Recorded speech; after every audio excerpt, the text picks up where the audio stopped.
Hello नमस्ते, मैं हूं Manisha. Welcome to Arya's only idioms for everyday use part 4। आज अपन देखेंगे इडियम नंबर 151 से 200। ये 50 इडियम्स कवर करेंगे, ठीक है।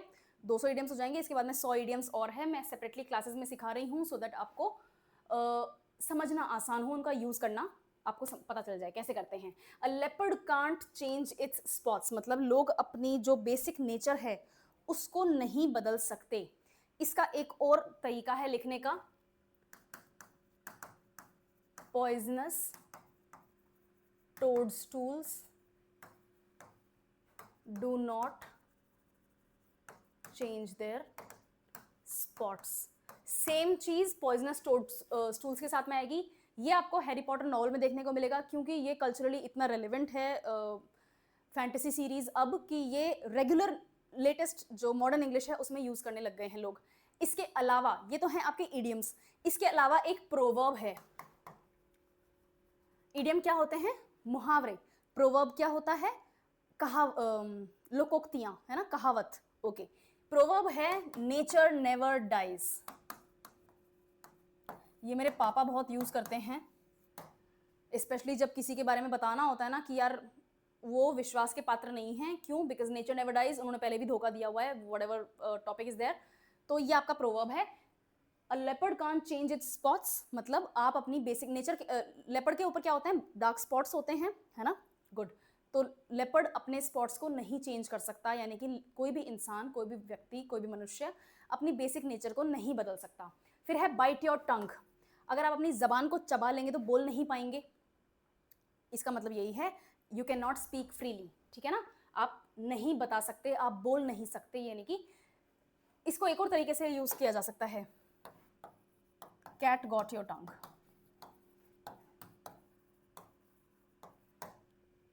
ठीक है, ये दोनों एक ही स्वरूप में यूज किए जा सकते हैं।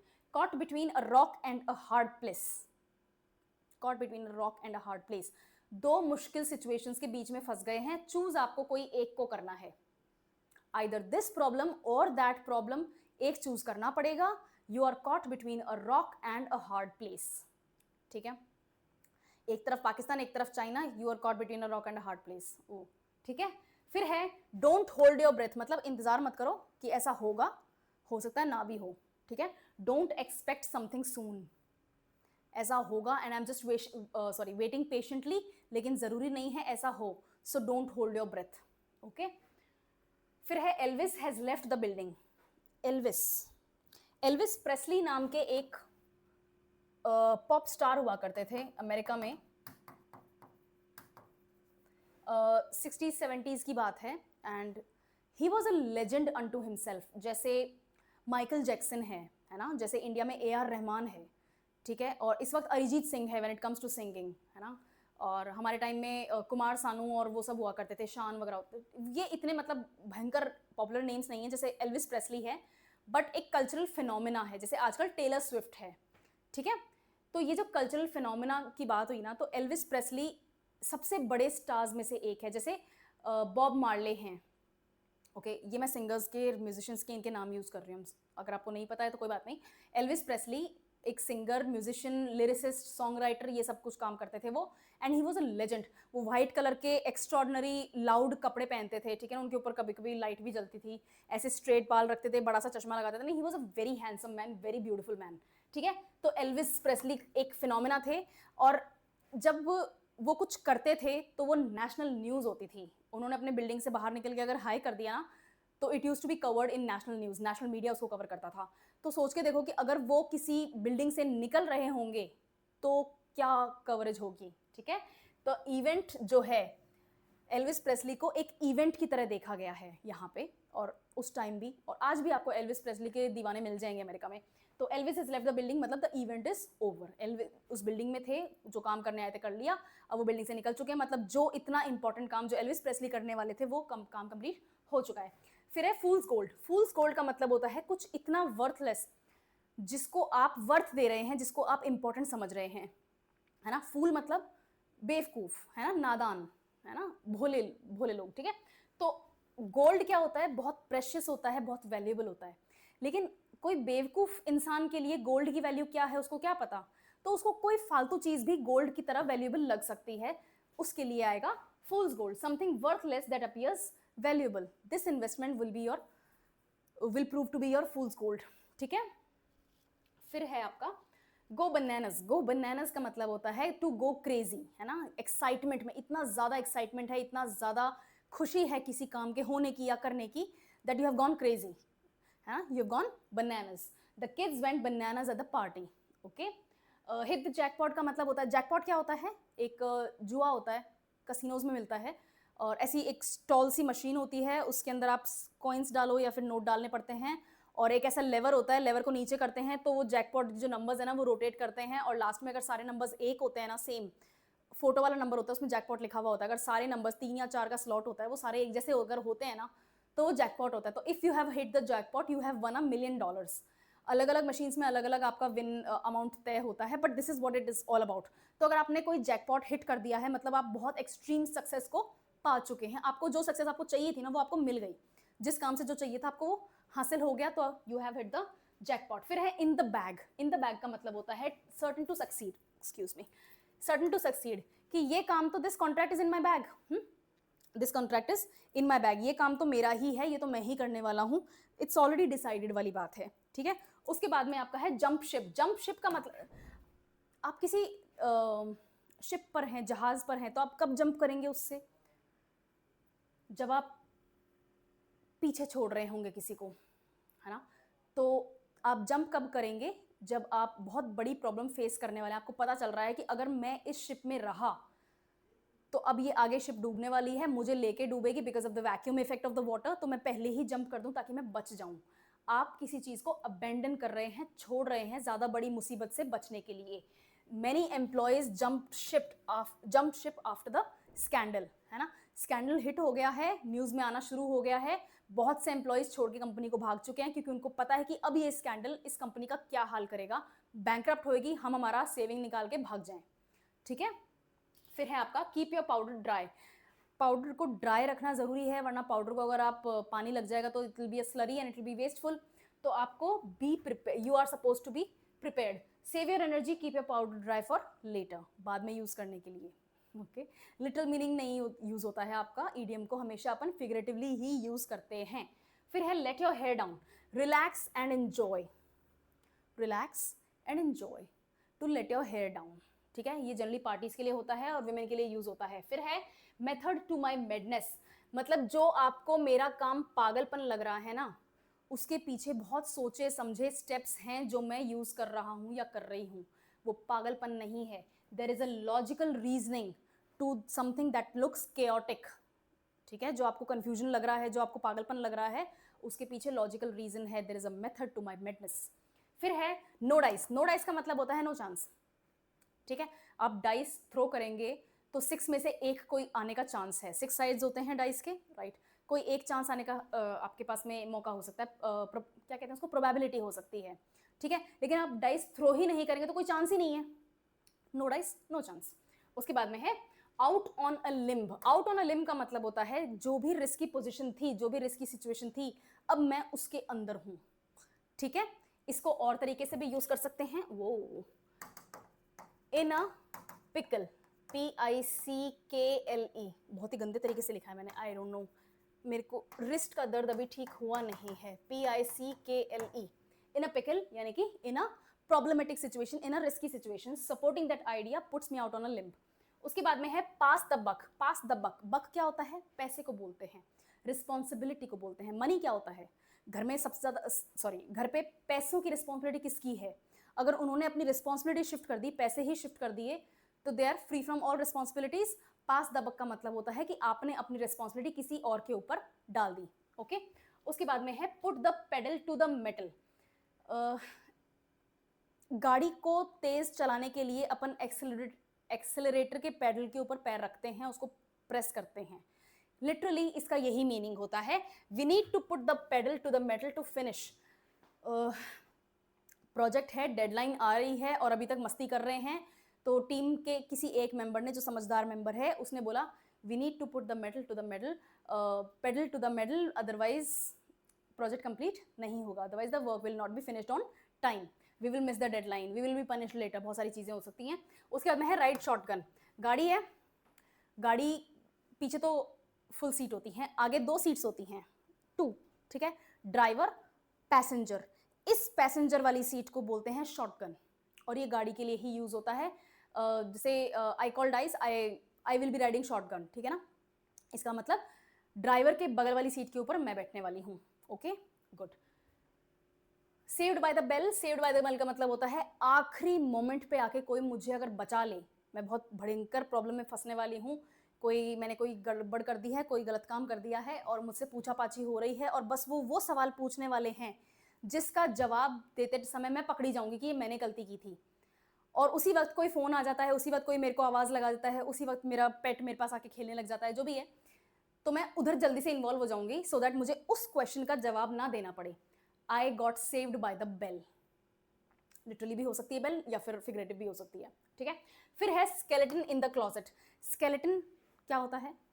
कंकाल। कंकाल क्या होता है? इंसान का डीपेस्ट पोर्शन, बॉडी का डीपेस्ट। हमारे मन में क्या होता है? सीक्रेट। और ऐसा सीक्रेट जो जितना ज़्यादा डीप हो, इसका मतलब वो उतना ही खतरनाक सीक्रेट है। एम्बैरेसिंग हो सकता है, शेमफुल हो सकता है ना, जिससे आप अशेम्ड फील करें, है ना, या फिर जो आपको प्रॉब्लम में डाल दे, है ना, प्रॉब्लमेटिक सीक्रेट हो सकता है। तो क्लोजेट यानी कि अलमारी, उसके अंदर स्केलेटन यानी कि मेरे मन में जो सबसे डीपेस्ट डार्केस्ट सीक्रेट है उसकी बात हो रही है। Everyone has a skeleton in the closet. सबके मन में कोई ना कोई कांड छुपा हुआ है जो उन्होंने कभी ना कभी लाइफ में किया है। Everyone has a skeleton in their closet. फिर है take a rain check. Rain check का मतलब होता है पोस्टपोन कर देना। सिंपल, आज मैं और मेरी फ्रेंड बाहर जाने वाले थे लंच पे, but I had to take a rain check because मुझे ये क्लास रिकॉर्ड करनी है, ठीक है, टेकिंग अ रेन चेक। फिर है under the gun. Under the gun, कोई आपके कनपट्टी के ऊपर अगर बंदूक रख दे तो क्या आप क्या फील करेंगे? हाँ, मतलब डर तो फील करेंगे ही करेंगे, लेकिन प्रेशर फील करेंगे। जो भी आप काम कर रहे हैं, वो बोल रहे हैं कि जल्दी फिनिश कर वरना अपन ने ठोक देना है, तो फिर आप क्या करोगे? वो प्रेशर में काम फिनिश करोगे। उसका मतलब यही होता है, I worked under the gun to complete this project. Okay okay. फिर है वेनिला। वेनिला का मतलब होता है बहुत ही प्लेन, बहुत ही ऑर्डिनरी सी बात। आपका फेवरेट फ्लेवर हो सकता है, लेकिन इंग्लिश लैंग्वेज में वेनिला को फिगरेटिवली अगर देखा जाए तो बहुत ही प्लेन, बहुत ही ऑर्डिनरी, बहुत ही कॉमन तरीके से देखा जाता है। हो सकता है आपको chocolate chip with cherry on top with a caramel drizzle, उससे भी ज़्यादा आपको वेनिला पसंद हो, ठीक है ना, लेकिन यहाँ पर वेनिला का मतलब ये है। फिर है वाटर अंडर द ब्रिज। जो बात हो गई उसको भूल जाओ। पंजाबी में एक वो है कहावत, मुहावरा है ना, मिट्टी पाओ आगे बढ़ो, है ना, उसका मतलब यही होता है, वाटर अंडर द ब्रिज। जो बात होनी थी वो हो गई, भूलो और आगे बढ़ो, उसे छोड़ दो पीछे, लेट्स मूव फॉरवर्ड, है ना, जैसे कहते हैं ना, रात गई बात गई, वाटर अंडर द ब्रिज। फिर है जीरो टॉलरेंस। जीरो टॉलरेंस का मतलब होता है कि मैं कुछ भी चेंज, कुछ भी डिफरेंस, कुछ भी क्या कह सकते हैं उसको, कुछ भी प्रॉब्लम एक्सेप्ट ही नहीं करूंगी। जो काम है वो वैसा का वैसा होना चाहिए, वैसा का वैसा कंप्लीट होना चाहिए, कोई एक्सेप्टेंस नहीं होगी किसी भी चीज़ की। जनरली जीरो टॉलरेंस एक पॉजिटिव सेंस में यूज़ किया जाता है कुछ नेगेटिव एक्टिविटी को रोकने के लिए। यहाँ पर एग्जाम्पल बुलिंग का दे रखा है, the college has zero tolerance towards bullying, है ना। 2 स्टूडेंट्स हैं एक दूसरे को परेशान करने के लिए, सॉरी एक स्टूडेंट है दूसरे स्टूडेंट्स को परेशान करने के लिए बहुत फेमस है, उसका इस कॉलेज में एडमिशन हो गया है, there is zero tolerance for bullying. उसने एक बार किसी को बुली किया नहीं कि उसको रेस्टिगेट किया नहीं, ठीक है, जीरो टॉलरेंस। फिर है आपका chip on your shoulder. Chip on your shoulder का क्या मतलब होता है कि ये मेरा एक अचीवमेंट है जो मैं सबको बताऊं, या फिर मुझे जो दूसरों से अलग कर दे। Holding a chip on your shoulder about the promotion, नहीं, होल्डिंग अ ग्रज नहीं है इसका, ठीक है। चिप ऑन योर शोल्डर मतलब एक अचीवमेंट जो आप सबके साथ शेयर करें, ठीक है, जो आपको बेटर बना दे दूसरों से। जैसे he has a chip on his shoulder about the promotion, okay, उसका प्रमोशन हो गया है, now he has a chip on his shoulder, और वो सबको बताया नहीं थक रहा है कि उसका प्रमोशन हो चुका है। फिर है बीट अ डेड हॉर्स। मतलब डेड, अच्छा, मरे हुए जानवर को पीटने से क्या मिलने वाला है? कुछ भी नहीं, आप सिर्फ अपनी फ्रस्ट्रेशन दिखा रहे हैं। यहाँ भी वही है, जो इशू ऑलरेडी रिजॉल्व हो चुका है, जो बात ऑलरेडी खत्म हो गई है, उसके बारे में बार बार बात करके क्या फायदा है, ठीक है। टॉपिक A to Z हमने कवर कर लिया, तो now why you are beating the dead horse again and again, है ना, गड़े मुर्दे क्यों उखाड़ना, वो वाली बात है। फिर है close but no cigar. Close but no cigar का मतलब होता है सक्सेस पाते पाते रुक गए, ठीक है। जैसे मैंने यूपीएससी का इंटरव्यू दिया, तो मैं बस सक्सेस पाते पाते रुक गई, पता नहीं मैं कितने नंबर से रही, चेक भी नहीं किया मैंने तो आज तक। एनीवे, ठीक है, almost successful, okay, close but no cigar. फिर है don't look a gifted horse in the mouth. Gifted horse है ये, डोंट लुक अ, हिंदी में एक कहावत है, मुहावरा सॉरी, दान के बछिया के दांत नहीं देखते, एग्जैक्ट सेम चीज है, ठीक है। आपको किसी ने गिफ्ट दिया है, गिफ्ट में कमी मत निकालो, गिफ्ट किसी ने सोच समझ के दिया है, अपनी इच्छा से दिया है, अपनी भावना जुड़ी हुई है, उसके इमोशंस जुड़े हुए हैं, उसने आपको इतनी वैल्यू की कि वो गए, उन्होंने गिफ्ट लिया और आपको पैक करके दिया है, या फिर खुद अपने हाथ से बनाया है, उसमें कमी मत निकालो, ठीक है। It's free, don't look a gifted horse in the mouth. फिर है everything but the kitchen sink. Kitchen का सिंक क्या होता है? अच्छा, आप घर पैक कर रहे हैं, एसी उतार लिया, बल्ब उतार लिए, पंखे उतार लिए, फ्रिज उठा के ले गए, गीजर उठा के ले गए, नल तक खोल के ले गए, लेकिन रसोई का जो वॉश बेसिन है उसको उठा के नहीं ले जा सकते ना पैक करके। इसका मतलब भी यही होता है कि आपने सब चीज़ें कंसिडर कर ली, ऑलमोस्ट सब चीज़ें कंसिडर कर ली हैं। अब ये ऑलमोस्ट जो है वो इतना नेग्लिजिबल है कि उसको काउंट भी नहीं कर रहे, ऑलमोस्ट एवरीथिंग, ओके। फिर है आपका फ्लॉगिंग अ डेड हॉर्स। इसका मतलब सेम होता है beating a dead horse, wasting effort in something hopeless. वहां पर बात खत्म हो चुकी थी, गड़े मुर्दे उखाड़े जा रहे थे, यहां पर कुछ ऐसा है जो बस अब इससे ज्यादा बेहतर या फिर इससे ज्यादा चेंज नहीं हो सकता, इससे ज्यादा बदल नहीं सकता है, फिर भी आप उसके पीछे पड़े हुए हैं कि इसको मैं और बदल के ही दम लूं, अब पॉसिबल नहीं है, व्हाट्स डन इज डन, वो वाली बात है। फिर है गो द होल हॉग। मतलब होल हॉग का मतलब ये होता है, होल मतलब पूरा, यानी कि जितना प्रोसेस था पूरा प्रोसेस कंप्लीट किया है, go the whole hog, do something completely, ठीक है। If we are redecorating, let's go the whole hog. अगर हम घर का इंटीरियर बदल ही रहे हैं तो पूरे घर का बदलते हैं ना, सिर्फ किचन का क्यों बदलना है ना। मेरा मन कर रहा है मतलब घर का इंटीरियर बदलने का, so I that was in my mind, तो मैंने सोचा मैं वही शेयर कर लूँ। उसके बाद में है have your cake and eat it too. आपका ही बर्थडे, आपने ही केक मंगाया और किसी के साथ शेयर भी नहीं कर रहे, खुद ही खा रहे हो, ये तो हो गया लिटरल सेंस। इसका मीनिंग क्या निकला? इसका मीनिंग निकला कि कुछ ऐसा मांगना जो कि पॉसिबल नहीं है, इनकम्पैटिबल है ना। You want to eat your own cake, sorry, you want to have a cake and eat it too, it's not possible, ठीक है। आपको किसी के साथ में अचीवमेंट शेयर करना ही पड़ेगा। कोई एक साइंस एक्सपेरिमेंट था और नोबेल प्राइज़ की बात हो रही है, नोबेल प्राइज़ आजकल थोड़ा सा गलत कारणों से फेमस हो रखा है, तो नोबेल प्राइज़ की बात हो रही है, लेकिन आपके साथ में टीम में 2 और केमिकल साइंटिस्ट थे। You do not want to share the prize with them, but it's not a possibility, आपको वो शेयर करना ही पड़ेगा। You can not have your cake and eat it too, ठीक है। फिर है in the driver seat.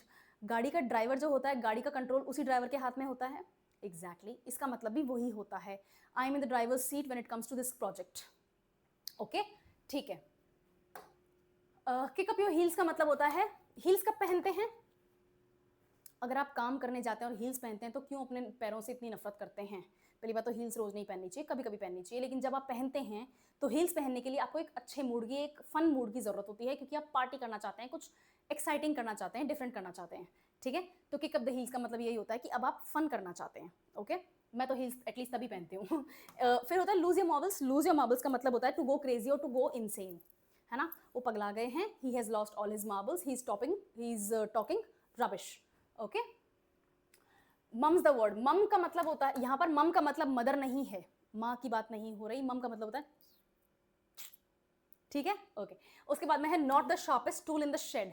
Shade क्या होता है? जहां पर आपके घर के सारे टूल्स रखे हुए होते हैं, है ना। पेचकस हो गया, पाना हो गया, आपकी ड्रिल मशीन हो गई, है ना, आपकी आरी मशीन हो गई, ये सब जो चीज़ें होती हैं ना, ये आपका शेड में रखी जाती हैं और इनको शार्प होना ज़रूरी है काम करने के लिए। अगर यही शार्प नहीं होंगे तो फिर क्या यूज़ है उसका? एग्जैक्टली तो नॉट द शार्पेस्ट टूल का मतलब होता है someone who is not very smart, ठीक है। फिर है over my dead body. Over my dead मतलब मैं मर जाऊंगा लेकिन मैं ये काम नहीं होने दूंगा, ठीक है। Over my dead body, strongly किसी चीज को आप रिफ्यूज कर दें तब आप यूज करेंगे ओवर माई डेड बॉडी। फिर है प्ले द डेविल्स एडवोकेट। ये मैं आपको पहले भी एक्सप्लेन कर चुकी हूँ। प्ले द डेविल्स एडवोकेट मैंने आपको एग्जाम्पल भी दिया था वर्ल्ड वॉर Z का, आई थिंक ये इसका मतलब रिपीट हो गया है ना। इस मूवी में आपको play the devil's advocate live देखने को मिलेगा, ठीक है। ज़ॉम्बी एपोकलिप्स, ज़ॉम्बी एपोकलिप्स है और इजराइल ही है जो बच पाया था, बाद में वो भी डिस्ट्रॉय हो जाता है इस मूवी में। बट वो कैसे हो पाया? क्योंकि टीम बनी थी जो कि ज़ॉम्बी एपोकलिप्स से बचने का कुछ नहीं कर रही थी, लेकिन उनमें से एक था who played the devil's advocate, और उसने बोला कि अगर बाई चांस ऐसा हो जाता है कल को तो हम ये सब कर सकते हैं, और फिर उन्होंने उसी प्लान के ऊपर काम करना शुरू कर दिया to play the devil's advocate. फिर है put lipstick on a pig. एक सूअर के होठों के ऊपर लिपस्टिक लगाओगे तो उससे वो सुंदर हो जाएगा क्या? इट्स अ सुपरफिशियल अजम्पशन कि आप किसी चीज को बेटर कर सकते हैं, इंप्रूव कर सकते हैं, सुपरफिशियल। ओके, उसके बाद में है Rome wasn't built in a day. Rome धरती पर सबसे एक्सटेंसिव सिविलाइजेशंस में से एक मानी जाती है। जैसे इंडस वैली सिविलाइजेशन हो गई, ग्रीक सिविलाइजेशन हो गई, ठीक है, मायन सिविलाइजेशन हो गई, इजिप्शियन सिविलाइजेशन हो गई। ये क्या है? पुरानी सिविलाइजेशंस हैं। इनसे नई सिविलाइजेशन रोम थी, कंपेरेटिवली न्यू। उसको भी हजारों साल हो गए हैं, बट कंपेरेटिवली न्यू। तो जो नया है उसके बारे में यहाँ पर ज़्यादा बात की गई है। अदरवाइज कोई जो मैंने अब बाकी एग्जाम्पल्स दिए वो कोई पीछे नहीं थे, बट रोम की बात इंपॉर्टेंट हो गई। टाइम की बात है, कब हुआ ऐसा, ठीक है। तो इतनी इंपॉर्टेंट सिविलाइजेशन, इतनी इलेबोरेट, इतनी रिच, इतनी not only historically but literature में, मेडिसिन में, कल्चर में, कस्टम्स में, है ना, बिलीफ्स में, इन चीज़ों में जो इतनी रिच सिविलाइजेशन है वो एक दिन में तो नहीं बन गई, उसको सैकड़ों हजारों साल लगे होंगे। उसका मतलब यही है कि कुछ एक्सटेंसिवली अच्छा जो होता है उसको करने में, उसको बनने में कम समय नहीं लगता, उसमें बहुत मेहनत लगती है, बहुत समय लगता है, ठीक है, तभी वो काम सुंदर होके उभर के आता है। थिंग्स टेक टाइम, ठीक है। फिर है आपका shoot your self in the foot. Shoot your self का मतलब होता है कि ओके, मैं इसी एग्जाम्पल से एलेबरेट करती हूँ। मैं इंटरव्यू देने गई और मैंने सीवी के अंदर, अपने रेज्यूमे के अंदर कुछ 2-3 झूठ लिख दिए ताकि वो इंप्रेसिव लगें, और पता चले कि जो मेरा इंटरव्यू ले रहे हैं ना वो उन 2-3 चीज़ों में एक्सपर्ट हैं। तो उन्होंने मेरे से उससे क्वेश्चन पूछना शुरू कर दिया कि आपने ये लिखा हुआ है, can you explain me something about this, आपने ये डिग्री कहाँ से ली, आपने ये एक्सपर्टीज़, आपने ये सर्टिफिकेट कहाँ से लिया, इसमें आपने क्या सीखा, जबकि मैंने तो झूठ लिखा था। तो I have shot my self in my foot, ठीक है। मैंने ये रेज्यूमे में गलती करके मैं अपने ही इंटरेस्ट को हार्म कर दिया। मुझे नौकरी मिल जाती है अगर मैं ये सब नहीं लिखती तो, क्योंकि अदरवाइज मेरे टॉपिक्स बहुत स्मार्ट थे, बट मैंने क्या किया, मैंने झूठ लिखा या फिर मैंने गलत इन्फॉर्मेशन दी, और उसी को एलैबोरेट करने के लिए मेरे पास में सिचुएशन क्रिएट हो गई है। तो अब कुछ नहीं हो सकता, मुझे सच ही बताना पड़ेगा, सॉरी सर, मैंने तो फेंका बाकी कर दी थोड़ी सी, ठीक है। Okay, lying on your resume is like shooting yourself in the foot. फिर है take up with a pinch of salt. ये मैंने पहले भी बताया हुआ है आपको। इसको सरकास्टिकली लिखते हैं अपन, take it with a bucket of salt. अगर आप किसी को टॉन्ट मार रहे हैं तो लिखेंगे take it with a bucket of salt. अगर आप सिंपल इडियम यूज कर रहे हैं, शक कर रहे हैं किसी बात पे, तो आप बोलेंगे take it with a pinch of salt, ठीक है।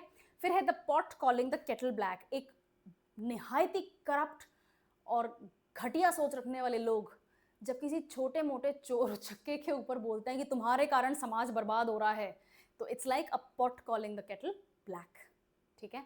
ओके, फिर है, मैं इसको और एक्सप्लेन नहीं करूंगी, सबको समझ में आ गया मैं क्या कहना चाहती हूँ। फिर है throw caution to the wind. Throw caution to the wind का मतलब होता है टू टेक अ रिस्क, है ना। और ये रिस्क जो होता है ये जनरली कैलकुलेटिव रिस्क नहीं होता है। Throw caution to the wind, अब देखी जाएगी क्या होएगा क्या नहीं होएगा, अपन तो कर निकलेंगे ये काम, ठीक है। उस सिचुएशन में आप यूज करते हैं throw caution to the wind. फिर है until the cows come home for a very long time. इसको लूजली हिंदी में बोलते हैं सुबह का भूला शाम को घर आ गया। लूजली, एग्जैक्ट मीनिंग नहीं है लेकिन आसपास का मीनिंग है, इसलिए मैं आपको बता रही हूँ। फिर है वॉक द टॉक। जो आप कह रहे हैं वो आप करेंगे कि नहीं करेंगे। जो आपने शब्द बोले कि मैं ये कर सकता हूँ, ये कर सकता हूँ, ये कर सकता हूँ, और मैं आपको जिम्मेदारी दूं, तो आप करेंगे। Will you walk the talk? Yes.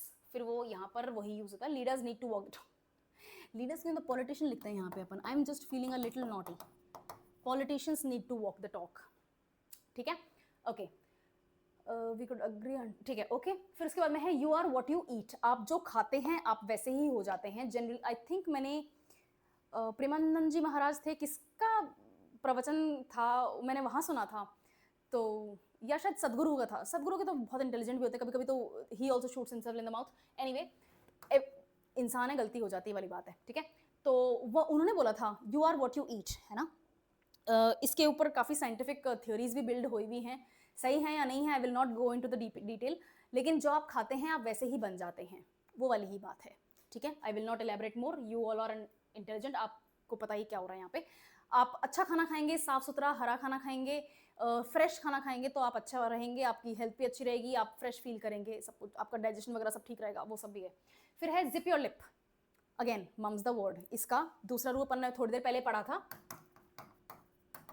Mums the word. अब मम्स द वर्ड जो है वो होता है सीक्रेट के लिए, कि आपको मैंने ये बात बता दी है, इस बात को सीक्रेट रखना है, तब तो आएगा मम्स द वर्ड। लेकिन जिप योर लिप जनरली जैसे डांट पड़ रही है ना, और आप एक्सप्लेन करे जा रहे हैं, तो मम्मा क्या बोलती हैं, just zip your lip and listen to me, है ना, मुझे और एक्सप्लेनेशन नहीं सुनना है, चुप हो जाओ। यहाँ पर सीक्रेट की बात नहीं है, दोनों जगह मुंह ही चुप किया जा रहा है, लेकिन वहां पर सीक्रेट के लिए किया जा रहा है, और यहाँ पर अदरवाइज ही किया जाता है, तो चुप हो जाओ, ठीक है, zip your lip. Okay, okay 50 हो गए, again that is so interesting. तो अपन ने इडियम नंबर 151 से 200 अपन ने कवर कर लिया है, ठीक है। तो आपके 200 इडियम्स कंप्लीट हो चुके हैं।